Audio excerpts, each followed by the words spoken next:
to the $100 MBA Show. If you're looking for more than just business talk and rather have business knowledge, then you've come to the right place. We give it to you every single day with our daily 10-minute business lessons for the real world. I'm your host, your coach, your teacher, Omar Zenhom. I'm also the co-founder of the $100 MBA, a complete business training and community online. And today is part one of a two-part episode where you will learn how to plan the future of your business. This is tough because we all want immediate success. We're worried about paying the bills, but we often don't take the time to plan the long-term vision, what our business should look like or we want it to look like in the future. This is critical to growth, and it's also critical to making sure you're building something that you actually want. There's so much to cover. That's why we have a two-part lesson. Today's part one, tomorrow's part two. Let's get into it. Let's get down to business.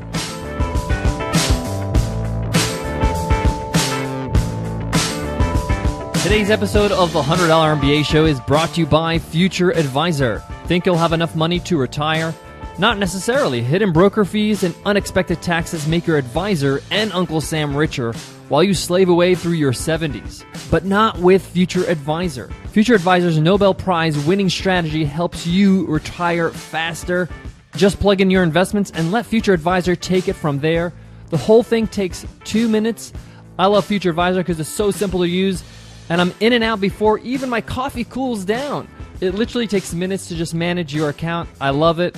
If you want any type of retirement account, do what I did. Go to futureadvisor.com/MBA and get free portfolio analysis. That's futureadvisor.com/MBA. An important question to ask yourself when you're planning the future of your business is, what does my business look like when it's successful? When you have an idea of your business, you're just getting started. Maybe you've been doing it for a year and a half now. You've been doing it on the side. And you've been growing it, you've been developing it, but you really haven't sat down and thought to yourself, what does this thing look like when it's actually successful? Is it a team of 50 people? 100? 1,000 employees? Do I have offices in different cities? Or is it a small business that I can manage from anywhere in the world? I want to be a location independent. All this is important to think about because you want to make sure you're building something that you actually want, that you actually like, that fits within your lifestyle, and it's in the best interest of the actual business. So an example of this is you have a coaching or a consulting business where you take the time and sit with somebody one-on-one and speak to them and coach them through whatever they need coaching with. And you don't want it to be any different. You enjoy this process. So building out a business model or planning for a business model that's going to expand to the point where you have hundreds of clients, maybe even thousands. Can you handle all those clients if you're going to be doing the coaching alone? Are you comfortable with somebody else doing the coaching, where they become a certified coach of yours? These are questions we have to ask ourselves because the way our business develops is in our control, and the actions we take today will dictate how our business will look tomorrow. So today I want to talk about some of the preliminary planning or steps that you could take in order to plan for the right business, the business that's right for you. Everybody has their own preference. Everybody has their own lifestyle needs.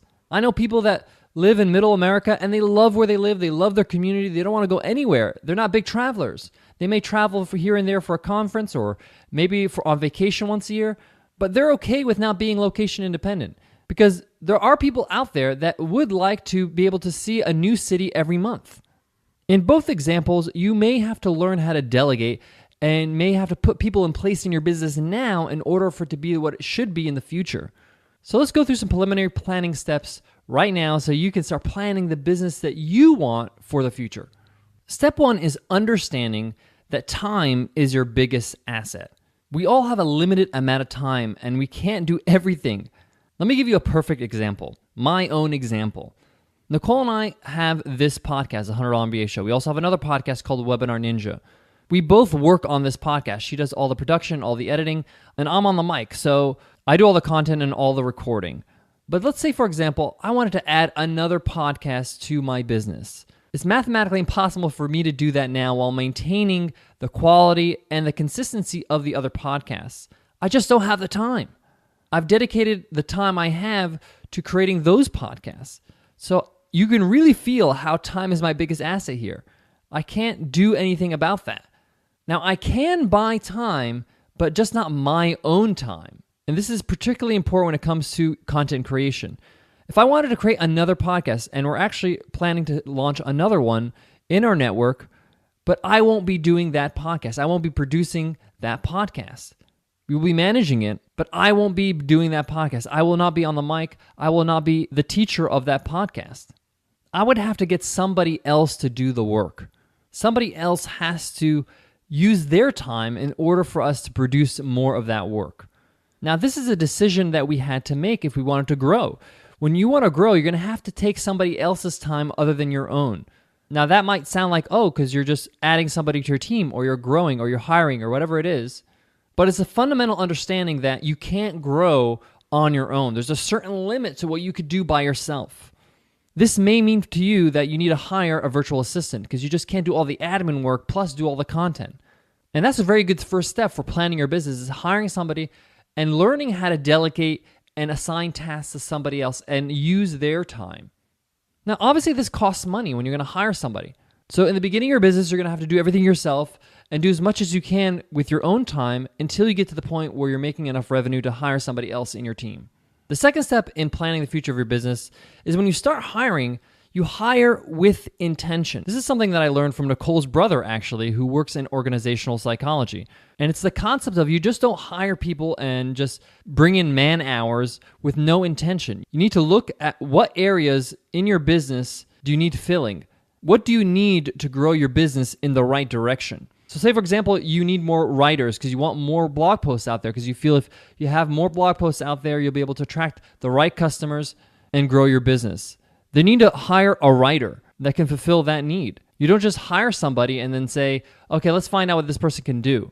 You can hire somebody for admin purposes, like I just mentioned, like a virtual assistant that can do all your scheduling, that can do all your social media kind of thing. So you can have somebody do admin work for you. But when it comes to positions to grow your business in the right direction, maybe a creative, maybe somebody who's really good with Photoshop, why would you hire that person? What are they going to do? What are they going to produce that's going to be an asset to the business and bring you in sales? It may not be directly, it could be through your content marketing, but there has to be some reason why you're hiring this person that directly affects the success of the business. Step 3 is to look at your revenue and grow accordingly. What I mean by that is that look how much money you have in hand. How much money are you making in your business, surplus, after you covered all your expenses, you've paid yourself? How much money can you reinvest in the business? Some people hire 10 people at one time and then 2 or 3 months down the line realize, wow, I can't pay all these people on a consistent basis. I thought I was going to grow in these 3 months in time to be able to pay these people and hire more people, but I was wrong. I kind of got a little hungry and I got to let go of 5 people or 6 people or sometimes all of them. And that is such a waste because you took so much time in hiring them, training them, getting them acclimated to your climate and your culture of your business, and now you got to let them go. So make sure that when you're growing and hiring, take a look at your revenue and grow according to how much money you're making. See how much money that you can actually afford after you have all your expenses you've paid yourself. There's nothing wrong with growing slowly. Some of us want to just explode like we're Facebook or something, but Facebook didn't explode. That's the whole point. Facebook for a very long time were 4 people, and they were buddies in college, and they weren't getting paid. They just had, shares of the company. So grow according to your revenue. Obviously, if you're getting investors, if you have money that is coming in and you have to invest that into growing by hiring other people, that's a different story. But when you're talking about bootstrapping your business, don't get yourself in a situation where you think things will be a certain way in 3 months, so you plan that way. Plan according to what you have in your hand today in terms of how much you could pay somebody and the money that you have in surplus in your business. Guys, I got more for today's lesson, but before that, I got to give some love to today's sponsor, Future Advisor. I mentioned earlier in today's episode that Future Advisor is a great way to plan your retirement. Their Nobel Prize winning strategy and intuitive financial software ensures you get the most of your investments so you're able to retire sooner. They've been featured in Fortune, Wall Street Journal, Fox News, and their software is so effective, they'll show you where your current portfolio is lacking and how to fix it for free. Just plug in your investments and let Future Advisor take it from there. The whole thing takes 2 minutes. Make the changes yourself, or if you like, Future Advisor will manage your portfolio for a fraction of what an advisor charges. When I logged into my Future Advisor account, I just plugged in my investments and I had a lot of room for growth. It was super, super simple. I looked into other advisors and other tools out there, and this one's the best. It's super simple, it's quick, it's easy, the interface is beautiful. I wish my parents could have had something like this because it takes away all the confusion of planning for your retirement. If you have any type of retirement account, do what I did and go to futureadvisor.com/MBA and get this free portfolio analysis. Future Advisor, a report about your money and a plan for the future in under 2 minutes, and it's free. So go to futureadvisor.com/MBA. The fourth step or tip I want to give to you when it comes to planning the future of your business is you have to factor in time for growth. Every time that we've grown our business, we had to put in time in hiring somebody, finding the right person, going through that whole, hiring procedure. And then once they're hired, we have to go through that training process. No matter how large or small the responsibility, there is training to any procedure, to any task, to any job role, as well as just the training of understanding the way we work as a business, our values, our culture, our climate, everything that they understand.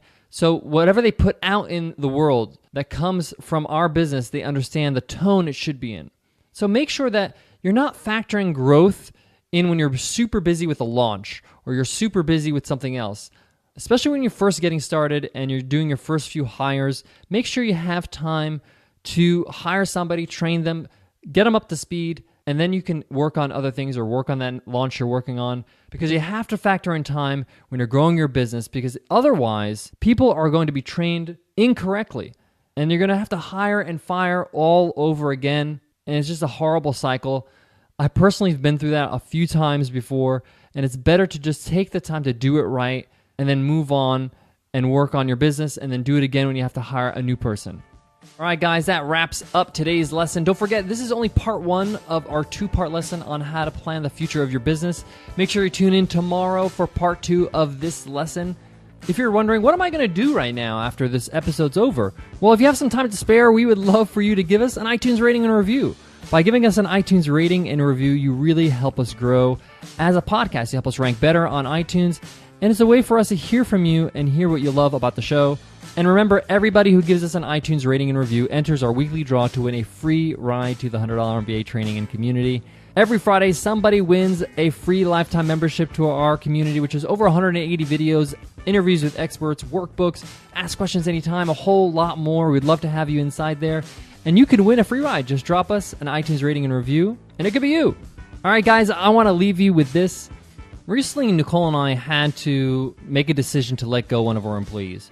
It's never easy, but sometimes when things are just not working out on a consistent basis, like there is no improvement over a long period of time, months I'm talking about, then you have to make that hard decision to say, the business is bigger than just me or the way I feel about this or how I like this person or how much I want to avoid actually going through that confrontation. You're going to have to make some tough decisions as an entrepreneur. And for us, Nicole and I, that was a tough decision because we kind of were dreading the idea of, hiring somebody new and training them over again. By the end of the day, it was the right decision that we had to make. It wasn't fun, but we're glad we did it. We were able to replace that employee, and we have a great new team member, and it's working out a whole lot more. So part of growing your business is just doing grown-up stuff like this, which is never easy. It's actually really fun when it's just you, writing in your blog or doing your podcast, and you really just have to worry about yourself. But when you start having to worry about other people's livelihood and how that's going to affect them, it gets difficult. But your business has to grow, and you have to do the right thing for your business. As long as you're fair, as long as you do the right thing and you do it the right way, you should be okay. All right, guys, I just want to share that with you guys because, these things happen to us. And as you're growing your business, we're growing ours. And we want to make sure that we share some of the things that we're going through as well. All right, guys, I'll check you in part two of this lesson tomorrow. I'll see you then. Take care.